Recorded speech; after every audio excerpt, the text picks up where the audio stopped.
Noise-canceling headphones.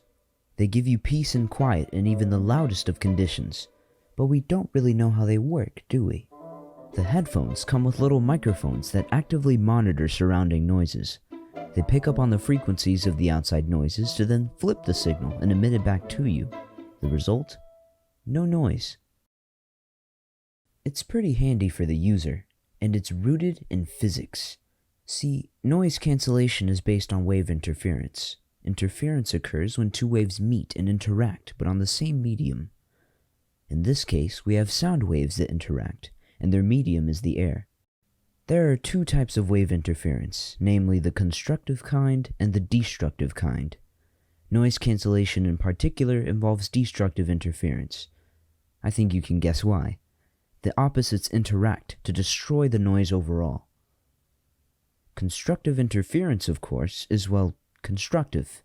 When two waves interact with their crests or troughs lining up perfectly, they create an even larger wave. Let's think of a facepalm. That was pretty loud, I guess, but as you add more and more people, the sound waves made from the facepalms interact, and they line up perfectly to build off of each other. But what about them is so similar? Put simply, it's their frequencies. Now keep in mind that the frequencies don't always have to be the same for constructive interference to happen, but it certainly helps. In this case, however, the rate of the sound waves are very similar. That's all frequency is, really. Wave cycles per second, and you measure it in hertz. For example, this is what 440 hertz sounds like.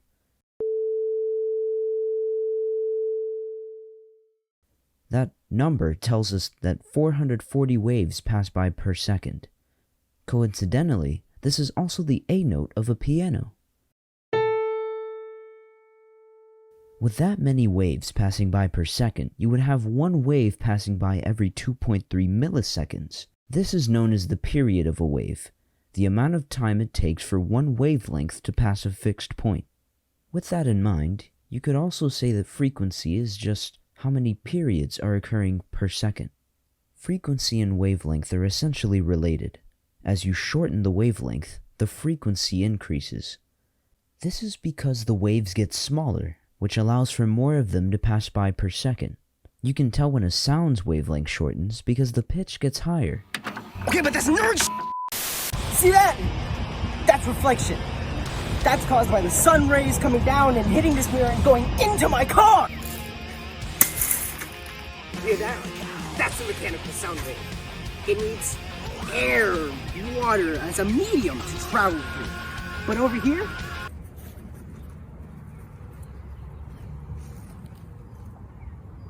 yup, that's the sun. What Heath was, trying to say was that mechanical waves need a medium to travel. Electromagnetic waves are essentially built different. They do not need a medium to travel. The sun's rays are electromagnetic, so they can travel through space and reach us to provide heat and light. What cannot travel in space, however, is sound. Space is a vacuum, so there is a lack of air for sound to travel through. No medium, no sound.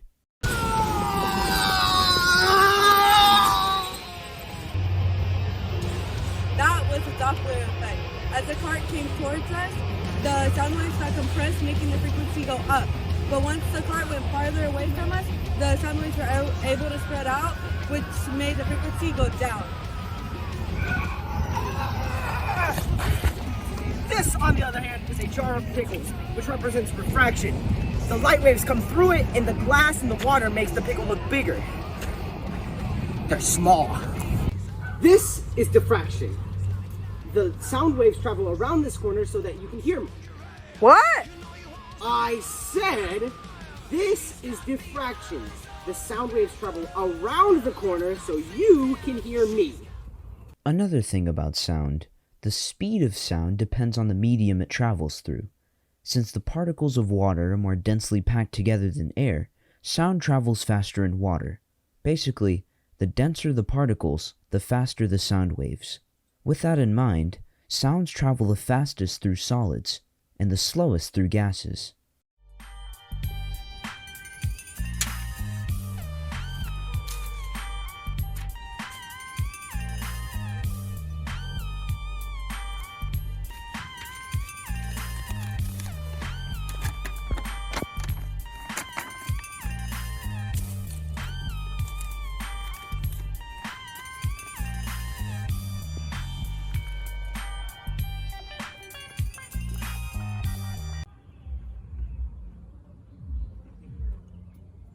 lost a pickle.